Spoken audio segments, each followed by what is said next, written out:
Hello my dear students, welcome to my channel Alpha Knowledge Box. इस video में आज हम क्लास 7th मैथ्स के एक पीरियोडिक टेस्ट 2 के क्वेश्चन पेपर को डिस्कस करने वाले हैं और ये क्वेश्चन पेपर केंद्रीय विद्यालय के स्टूडेंट्स के लिए है। अगर अभी तक आपने हिंदी, साइंस और इंग्लिश के PT2 क्वेश्चन पेपर की वीडियोज़ को नहीं देखा है तो इन सभी वीडियोज़ की लिंक आपको इसी वीडियो के डिस्क्रिप्शन बॉक्स में मिल जाएगी या फिर चैनल के playlist KVS PT2 question paper से आप इन वीडियोज़ को देख सकते हैं। चलिए क्वेश्चन पेपर को स्टार्ट करते हैं। सेक्शन ए में क्वेश्चन नंबर 1 से क्वेश्चन नंबर 12 तक MCQs टाइप के क्वेश्चंस हैं। क्वेश्चन नंबर 1 है the rational number 21/28 is standard form is. यहाँ पर दिए हुए ऑप्शन में से इसका स्टैंडर्ड फॉर्म या सिंपलेस्ट फॉर्म कौन सा है। इसके लिए आपको ये देखना पड़ेगा कि ये नंबर किस नंबर के टेबल में आते हैं। 21 3 की टेबल में आता है लेकिन 28 नहीं आता। 4 की टेबल में 4 7 से 28 आएगा लेकिन 21 नहीं कटेगा। 5 और 6 की टेबल में भी ये नंबर नहीं आते हैं। चलिए 7 से करके देते हैं। 7 3 सा 21 और 7 4 सा 28, इसलिए आंसर हो जाएगा C 3/4। क्वेश्चन नंबर 2 है the rational number -2/3 with denominator 15 is. यहाँ पर बोला जा रहा है कि -2/3 की जगह अगर -2/15 कर दिया जाए तो रैशनल नंबर क्या होगा। 3 की जगह ये 15 कर दिया जाए तो यहाँ पर 3 को किसी ऐसे नंबर से मल्टीप्लाई करना होगा कि 15 आ जाए। चलिए देखते हैं। 3 2 सा 6, 3 3 सा 9, 3 4 सा 12 और 3 5 सा 15। इस तरह से 3 की जगह 15 हो जाएगा।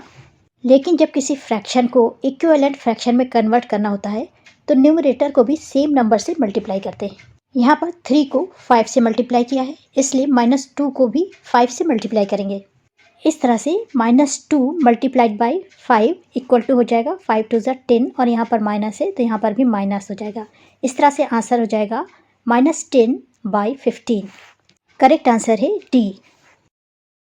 क्वेश्चन नंबर 3 है the rational number 3/5 equivalent to. इसके लिए इन फ्रैक्शन को सिंपलेस्ट फॉर्म में लिखेंगे। पहली चीज़, यहाँ पर माइनस में वैल्यू नहीं है, यहाँ पर माइनस में वैल्यू है, इसलिए इसे कट कर दीजिए। ये 1 से कटेगा, 1 4 ज़ा 4 और 1 5 ज़ा 5, इसे भी कट कर दीजिए। चलिए इन दोनों को देखते हैं। यहाँ पर 3 1 ज़ा 3 हो जाएगा और 3 5 ज़ा 15। ये 2 की टेबल में आते हैं। 2 3 ज़ा 6 और 2 5 ज़ा 10। इस तरह से ये दोनों एक दूसरे के इक्वल हैं। करेक्ट आंसर हो जाएगा B 6/10। क्वेश्चन नंबर 4 है 3/5 प्लस 2/5। इन दोनों फ्रैक्शन को आपको ऐड करना है। इसके लिए आपको इन दोनों को ऐड करना है और डिनोमिनेटर सेम है, इसलिए इसे केवल उतार लेना है। 3 + 2 हो जाएगा 5 और यहाँ पर कॉमन हो जाएगा एज इट इज़ 5। चलिए इसे काटते हैं। 5 1 ज़ा 5, इसलिए आंसर है D 1। क्वेश्चन नंबर 5 है the region occupied by a close figure is called its. Close figure कोई भी हो सकता है, इस तरह से सर्कल, इस तरह से, इस तरह से या फिर इस तरह से। किसी भी क्लोज फिगर के द्वारा ऑक्यूपाई किए गए रीजन को बोलते हैं, इस रीजन को बोलते हैं एरिया। करेक्ट आंसर है C एरिया। क्वेश्चन नंबर 6 है circumference of a circle whose radius is 7 centimetre. Circumference का मतलब है the distance around the boundary of the circle. ये एक सर्कल है, अगर इसका यहाँ से पूरा ऐसे कवर करते हुए लास्ट तक डिस्टेंस देखा जाए तो इसे इस सर्कल का सर्कमफेरेंस बोलते हैं या इसे हिंदी में परिधि भी बोलते हैं। किसी सर्कल के सर्कमफेरेंस का फार्मूला होता है 2πr और पाई की वैल्यू होती है 22/7। r का मतलब है सर्कल का रेडियस और रेडियस दिया हुआ 7 सेंटीमीटर। इस फार्मूला में जब वैल्यू पुट करेंगे तो इस तरह से हो जाएगा। यहाँ पर 2 पाई की वैल्यू 22/7 और मल्टीप्लाई बाई r रेडियस 7। 7 7 से कैंसिल हो जाएगा। 22 2 ज़ा 44 हो जाएगा, इसलिए आंसर हो जाएगा C 44 सेंटीमीटर। क्वेश्चन नंबर 7 है the area of a parallelogram whose base is 12 centimetre and altitude is 5 centimetre is. यहाँ पर आपको पैरेललोग्राम का एरिया बताना है और इसका शेप इस तरह का होता है। इसकी ये बेस की जो साइज़ है वो 12 सेंटीमीटर है और एल्टीट्यूड अर्थात ये ऊंचाई जो है वो है 5 सेंटीमीटर। इसका एरिया निकालने के लिए आपको बेस को एल्टीट्यूड से मल्टीप्लाई करना पड़ेगा। B × H 12 × 5 इक्वल टू हो जाएगा 60 और जब भी एरिया निकालते हैं तो उसे स्क्वायर सेंटीमीटर में लिखते हैं। यहाँ पर सेंटीमीटर है इसलिए आंसर में भी सेंटीमीटर हो जाएगा। आंसर है D 60 square centimetre. Question number 8 है the area of a circle whose radius is 14 centimetre is. यहाँ पर सर्कल का एरिया निकालना है जिसका रेडियस है 14 सेंटीमीटर। सर्कल के एरिया निकालने के लिए फार्मूला होता है पाई आर स्क्वायर। हम जानते हैं कि पाई की वैल्यू होती है 22/7 और यहाँ पर आर स्क्वायर में है। आर की वैल्यू है 14 सेंटीमीटर इसलिए इंटू हो जाएगा 14 × 14। चलिए इसे सॉल्व करते हैं। 7 2 ज़ा 14 और 22 2 ज़ा 44। 14 4 ज़ा 56, यहाँ पर 6 आएगा, 5 कैरी आएगा और 14 4 ज़ा 56 प्लस 5 ये हो जाएगा 61। एरिया है इसलिए square centimetre. C answer correct है 616 स्क्वायर सेंटीमीटर। क्वेश्चन नंबर 9 है the value of the expression A square plus B square for A equal to 1 and B equal to 1। यहाँ पर ये एक्सप्रेशन दी हुई है, इसकी आपको वैल्यू निकालनी है जबकि ए इक्वल टू 1 है और बी इक्वल टू भी 1 है। इन वैल्यूज़ को इस एक्सप्रेशन में पुट करेंगे तो ए स्क्वायर प्लस बी स्क्वायर अर्थात 1 स्क्वायर प्लस 1 स्क्वायर आ जाएगा। 1 का स्क्वायर करेंगे तो 1 आएगा और इस 1 का स्क्वायर करेंगे तो ये भी 1 आ जाएगा। इन दोनों को प्लस करेंगे तो आंसर आ जाएगा 2। करेक्ट आंसर है डी 2। क्वेश्चन नंबर 7 है identify the numerical coefficient of term in the expression 7x - 5y। Coefficient का मतलब है किसी एक्सप्रेशन में वेरिएबल के साथ लगी हुई न्यूमेरिकल वैल्यू। यहाँ पर x और y है, इसके साथ है 7 न्यूमेरिकल या नंबर और y के साथ है -5। यहाँ पर नंबर है 7 और -5 और a पर लिखा हुआ है 7 - 5 इसलिए आंसर ए करेक्ट है। क्वेश्चन नंबर 11 है what is the coefficient of x in the expression ax³ + bx² + d। Coefficient का मतलब है किसी एक्सप्रेशन में वेरिएबल के साथ लगी हुई न्यूमेरिकल वैल्यू। इस x के साथ a लगा हुआ है, इसके साथ b और d के साथ कुछ भी नहीं है और x एक्सप्रेशन में कहीं शो नहीं हो रहा है। जब x एक्सप्रेशन में शो ही नहीं हो रहा है तो इसका कोफिशिएंट हो जाएगा 0। डी आंसर सही है। लास्ट MCQs है how many terms are there in the expression 7xy + 5x² y। इस एक्सप्रेशन में एक ये टर्म है और दूसरा ये है इसलिए यहाँ पर आंसर हो जाएगा 2। यहाँ पर 2 टर्म्स है। चलिए सेक्शन बी के क्वेश्चंस को देखते हैं। क्वेश्चन नंबर 13 है Rahul page the ₹500 in advance on his account at a sports club. Each time he visit the club ₹10 is detected from the account. Rahul एक स्पोर्ट क्लब में ₹500 पे करता है और जब भी वो विजिट करता है तो उसके अकाउंट से ₹10 डिटेक्ट हो जाते हैं, माइनस हो जाते हैं।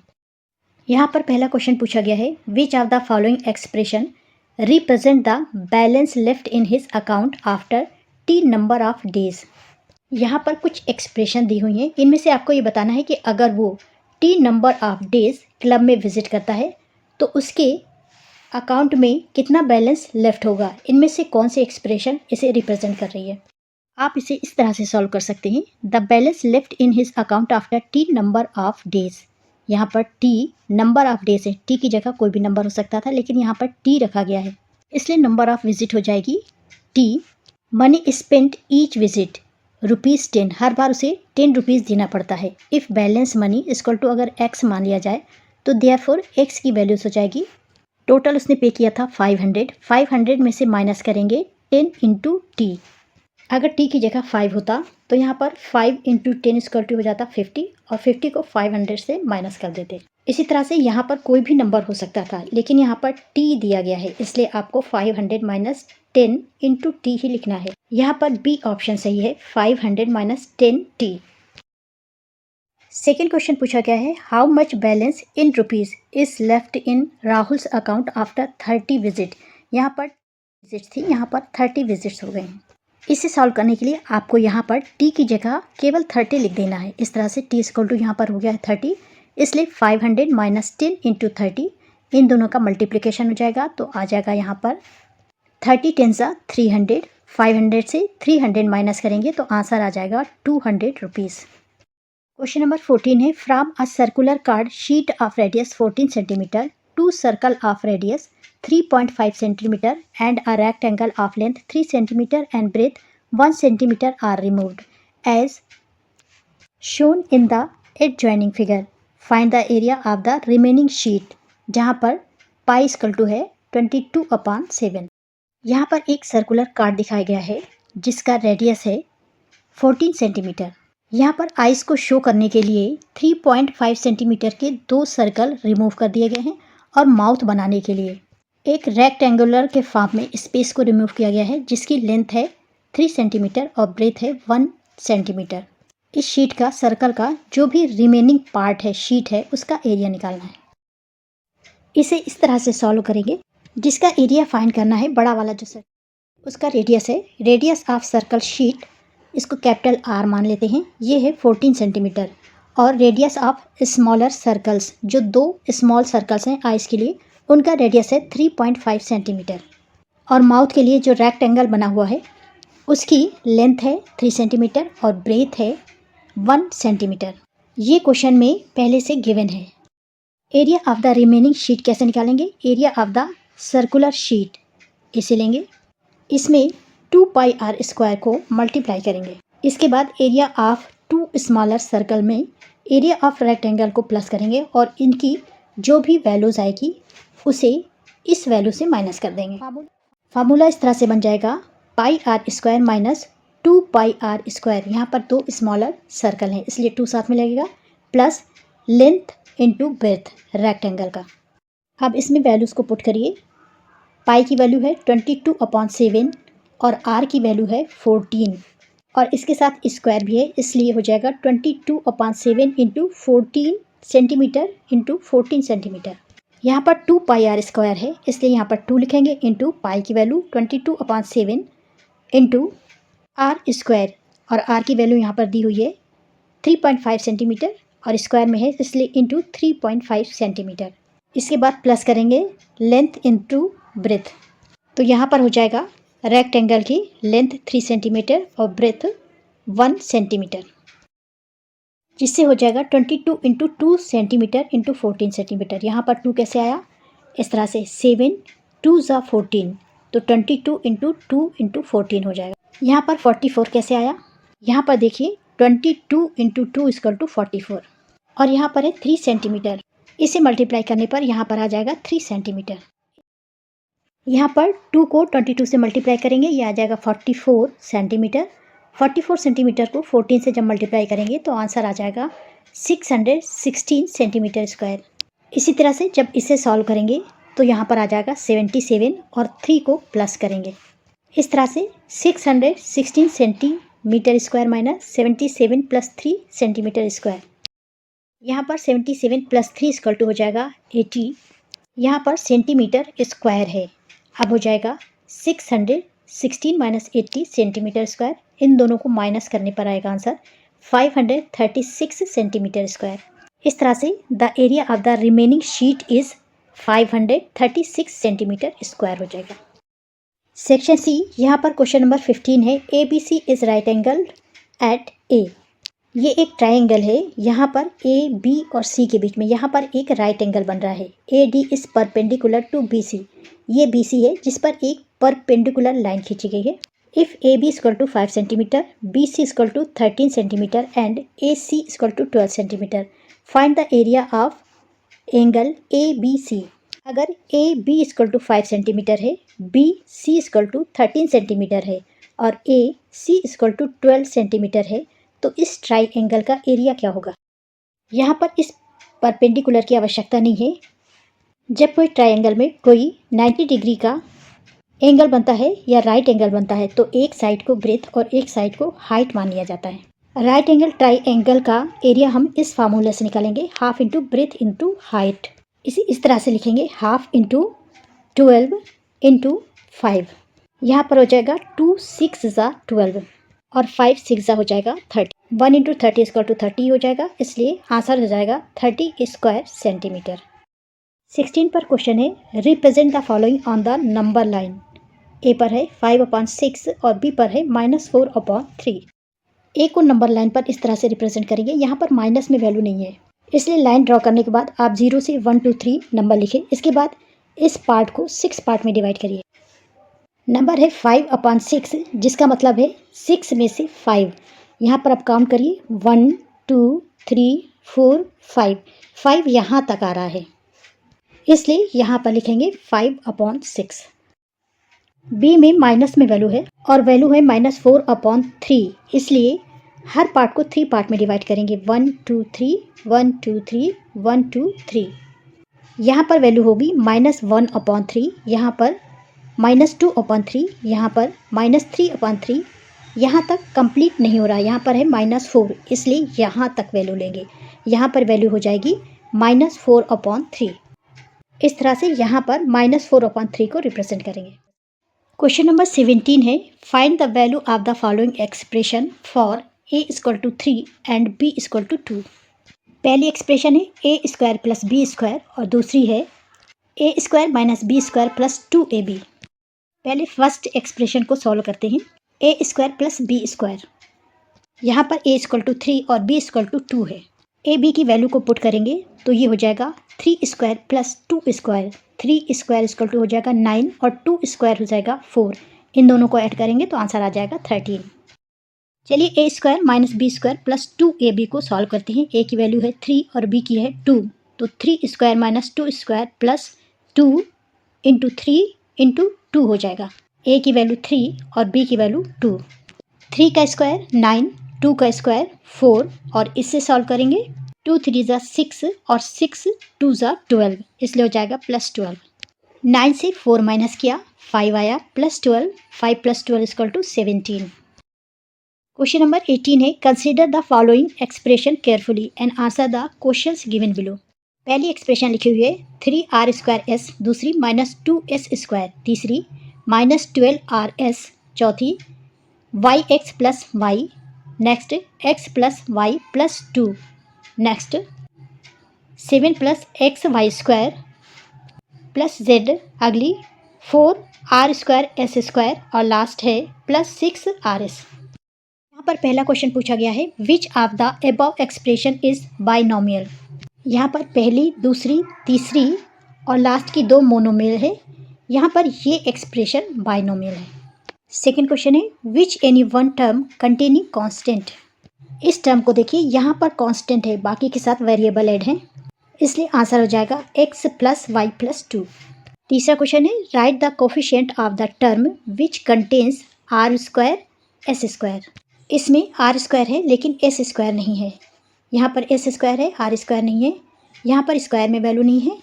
यहाँ पर देखिए 4r² s², इसमें कोफिशिएंट है और कोफिशिएंट है 4।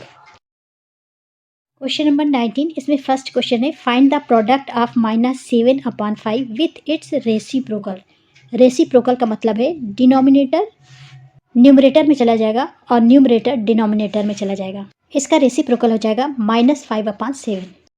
आप इसे इस तरह से लिखेंगे, रेसिप्रोकल ऑफ -7/5 = हो जाएगा -5/7। क्वेश्चन में इन दोनों का प्रोडक्ट पूछा है, इसलिए इक्वल टू हो जाएगा -7/5 मल्टीप्लाइड बाई -5/7। ये इससे कट जाएगा, ये इससे कट जाएगा, आंसर आ जाएगा 1। 19 का सेकेंड क्वेश्चन है, फाइंड -2/5 -3/5। इसे इस तरह से सॉल्व करेंगे, यहाँ पर माइनस माइनस है तो यहाँ पर हो जाएगा प्लस, -2/5 + 3/5। इसे इस तरह से लिख सकते हैं, -2/5 + 3/5। यहाँ पर 5 कॉमन है, इसलिए 5 लिख लेंगे। अब ये 2 इससे छोटा है, इसलिए इसको माइनस नहीं कर सकते, हमेशा बड़ी वैल्यू से छोटी को माइनस करते हैं, इसलिए 3 - 2 होगा 1, आंसर आ जाएगा 1/5। क्वेश्चन नंबर 20, ये पेपर का लास्ट क्वेश्चन है। A circular flower bed is surrounded by a path 4 metre wide. The diameter of the flower bed is 66 metre. What is the area of this path? Use pi = 3.14। Suppose ये एक circular bed है, इसका ये वाला path 4 metre wide है और diameter है 66 metre. यहाँ पर आपको इस पाथ का एरिया निकालना है। चलिए इसके एरिया को निकालते हैं। यहाँ पर डायमीटर दिया हुआ है 66 मीटर, इसलिए आप लिखेंगे diameter of the circular flower bed = 66 metre. इसका रेडियस डायमीटर का हाफ हो जाएगा, इसलिए लिखेंगे radius of circular flower bed r = 66 / 2 metre. जब 2 से 66 को डिवाइड करेंगे, 2 3 ज़ा 6 और 2 3 ज़ा 6, तो आंसर आ जाएगा 33 मीटर। अब इसके रेडियस को इसके पाथ की वैल्यू से प्लस करेंगे। Radius of circular flower bed with 4 metre wide, path equal to हो जाएगा 33 मीटर प्लस 4 मीटर। ये पाथ 4 मीटर है, इक्वल टू हो जाएगा 37 metre. 33 metre plus 4 metre equal to 37 metre. Find करना है what is the area of this path. Area of path equal to हो जाएगा area of bigger circle minus area of smaller circle. ये हो जाएगा area of bigger circle और ये वाला पार्ट हो जाएगा एरिया ऑफ स्मॉलर सर्कल। यहाँ पर फार्मूला लगेगा area of bigger circle minus area of smaller circle. Difference के लिए यहाँ पर कैपिटल आर और यहाँ पर स्मॉल आर लिखा गया है। यहाँ पर पाई कॉमन है, इसलिए पाई को बाहर ले लेंगे। Capital R square minus small R square. Pi की वैल्यू क्वेश्चन में दी हुई है 3.14, या फिर यहाँ पर आप लिख सकते हैं 22/7। बिगर सर्कल का रेडियस है 37 मीटर इस पूरे का, और इस अंदर वाले स्मॉल सर्कल का रेडियस है 33 मीटर, इसलिए यहाँ पर हो जाएगा 37 metre square minus 33 metre square. अब इसे सॉल्व करेंगे। यहाँ पर हो जाएगा 3.14 ब्रैकेट में 37 प्लस 33 इंटू 37 माइनस 33। इसे सॉल्व करेंगे तो आ जाएगा 3.14 इंटू 70 इंटू 4 मीटर। अब इन वैल्यूज़ को आपस में मल्टीप्लाई करिए। मल्टीप्लाई करने पर आ जाएगा 879.20 मीटर स्क्वायर। तो ये था पेपर का last question. This is the end of video. Thanks for watching.